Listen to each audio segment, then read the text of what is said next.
tell us, in your experience, how do you work on fixing a homeless problem in a city?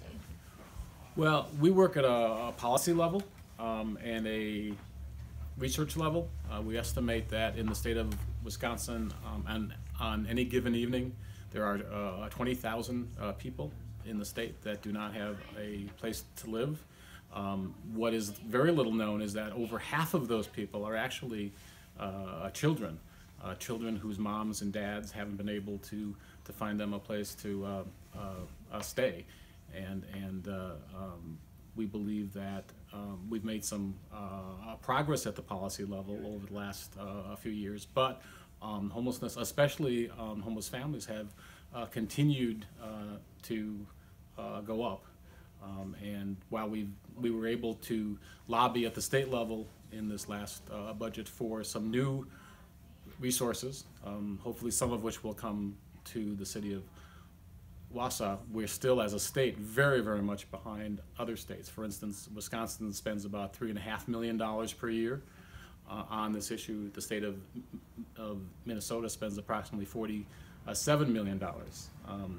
So what I'm here to do, though, today is to say certainly Wausau does have a problem. Your shelters are full.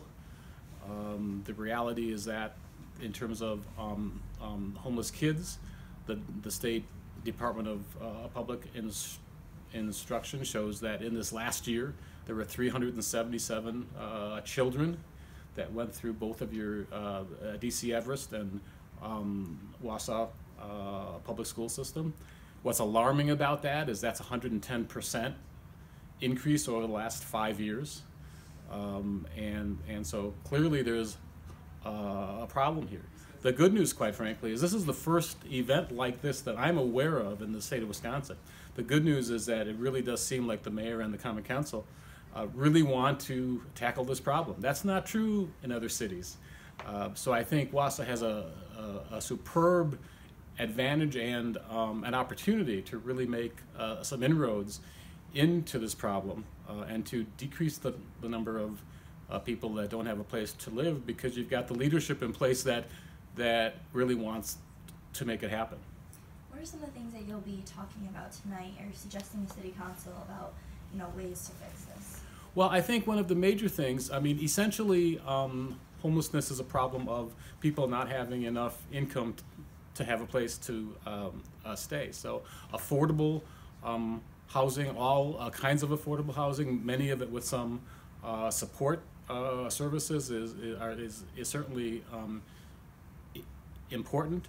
But I think my main recommendation is that the city of Wausau, along with the county, by the way, it seems as if Marathon County is kind of absent in this whole issue, even though the county is the lead agency in terms of mental health, in terms of alcohol and other drug abuse, W-2 welfare.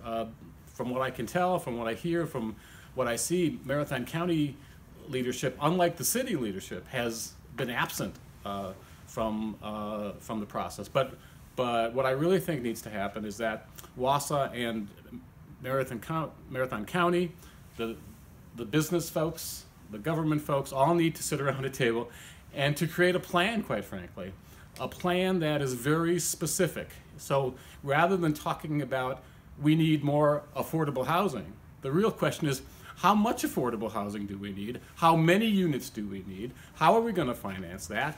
How long is it going to take? Who's in charge of doing that? And then you can hold people accountable for the jobs that they're going to do. And so at the end of the day, once a year, the mayor and the county board can say, you can judge how well you've done based upon having a plan with set goals, measurable metrics, and people whose job it is to make those things happen. What were some of those resources you were talking about on a state level that Wausau may see? Sure. Well, the first that is actually being RFP'd from the state as we speak is we got an increase of $1.1 million over 2 years to provide case management in family shelters to help families move out of shelter faster, to make them more job and housing ready so that they can move out. The other thing that we were able to do is the state is currently pursuing a federal Medicaid waiver, which 16 other states have done, which would allow us to bill Medicaid, to use Medicaid dollars for services for the homeless, such as mental health outreach, mental health services, supportive housing, case management, all of those kinds of things. So the state is actually in the budget. There's a new staff person that's going to do all that, and then hopefully that will bring millions of federal and new state dollars into the system statewide to certainly help, and would certainly help in this county also. And lastly, we've created an interagency council for the homeless at the state level. It's statutory, which is important, which means that every year the administration has to report to the Assembly and the Senate based upon a plan how well they've done. But the important part is that, and the first meeting was just this last Monday, and if you look at some of the media that was there, it's chaired by the Lieutenant Governor, and it has all of the secretaries of all of the departments at the state level there. And because it's chaired by the Lieutenant Governor, they all showed up. So it looked like the governor's cabinet meeting. So what you have, for the first time, the very top leadership of the state, the Lieutenant Governor, Secretary of the Department of Workforce Development, Children and Family, Health Services, and down the line, they spent an hour and a half at the very top levels of state government talking and learning about homelessness. We hope as those meetings go on, and there's a staff person that was in the budget to staff that group, as those meetings go on, you've got the people around the table that don't have to go back and see if their boss is going to say yes, because these are the bosses. So we hope going forward that a great new state initiatives and coordination will happen there.